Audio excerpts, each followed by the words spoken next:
Ke Tiangxuan juga sangat tidak berdaya. Bahkan umat manusia Anda tidak mengetahuinya. Di mana kami tahu? Feng Nianwu memandang Chang Hao Miao lagi. Saudara Hao Miao, tahukah Anda? Ekspresi Chang Hao Miao terkejut, seolah memikirkan sesuatu. Dia perlahan menggelengkan kepalanya. Bahkan MS. Huaxu tidak ingin berkata lebih banyak. Aku tidak ingin berkomentar. Feng Nianwu menoleh ke belakang, menatap Tianhe, yang masih megah, dan merasa sedikit tidak nyaman di hatinya. Senior itu pasti ada hubungannya dengan klan Xuanwu, dan kekuatannya benar-benar sangat kuat. Tidak masalah membunuh Wei Lingtian dalam satu pukulan. Tapi kenapa dia begitu? Karena itu terkait dengan suku Xuanwu. Itu adalah saudara dan teman Taois dari suku manusia alhasil. Penyu tua itu berdiri untuk berdamai, dan pergi sejauh melepaskan Laut Biru. Akibatnya, Kaisar Wei dari Kaisar Bihai tidak lagi sempurna. Selain itu, tidak hanya Feng Nianwu, tetapi bahkan Qin Yichen merasa bahwa jika mereka memiliki kekuatan kura-kura tua itu, apalagi prestise, permaisuri berani berteriak di depan mereka, dan pasti tidak akan terbiasa. Tapi segera, Qin Yichen menggelengkan kepalanya. Saya ingin datang. Senior itu juga mengalami kesulitan.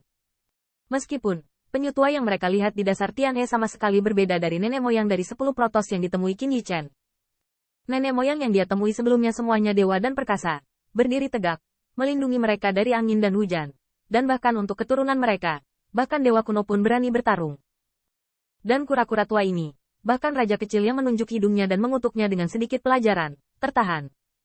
Qin Yichen menghela nafas dalam hatinya. Mereka memiliki kesulitan mereka sendiri, dan para senior secara alami juga memiliki kesulitan mereka.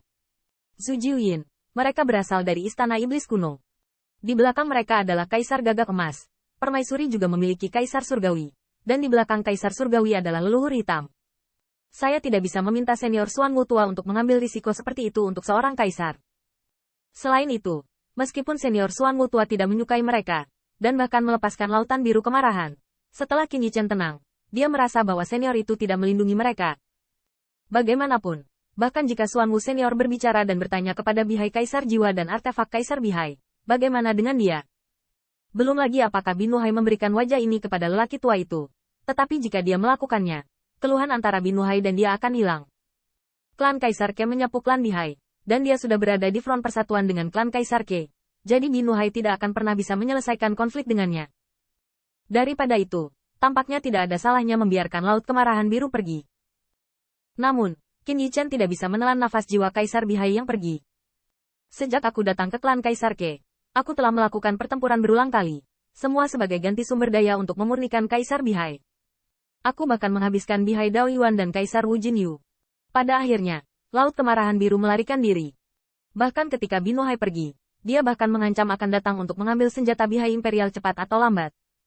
Setelah pertempuran ini, Qin Yichen juga memahami bahwa tidak hanya klan Xuanwu yang lama, tetapi bahkan ibu dari Huaxu perlu berkompromi dengan dunia saat ini. Keadaan klan Huaxu tidak optimis, dan memang benar permaisuri Huaxu bisa menyelamatkan nyawa, tapi tidak bisa menyimpan harta mereka. Jika ingin memegang teguh tentara kaisar, tetap harus mengandalkan usaha sendiri. Sepanjang perjalanan kembali ke Wentian Pass, sekelompok orang kuat mengelilingi Qin Yichen dengan perhatian. Setelah memastikan bahwa dia baik-baik saja, ketika mereka pergi, mereka semua mengatakan bahwa akun ini pasti akan dikembalikan untuknya. Qin Yichen tidak kehilangan akal sehatnya karena marah. Prioritas utama adalah bagaimana menebus Kaisar Bihai. Tidak adanya jiwa Kaisar Bihai membuat alat Kaisar Bihai kehilangan permata biru langit, dan prestise Kaisar tidak lagi lengkap. Tetapi itu juga memenuhi Qin Yichen dengan cara tertentu. Tetapi Qin Yichen harus mengakui bahwa jiwa Kaisar Bihai adalah kekuatan yang sangat penting bagi alat Kaisar Bihai untuk menaklukkan Tianhe. Setelah kehilangannya, sulit untuk menebusnya. Meskipun Bihai Dao Yuan sebelumnya dan bulu kaisar yang tak ada habisnya dapat direnovasi dan dipulihkan, mereka tidak dapat perangkat pengisian ulang. Apa yang harus saya ganti?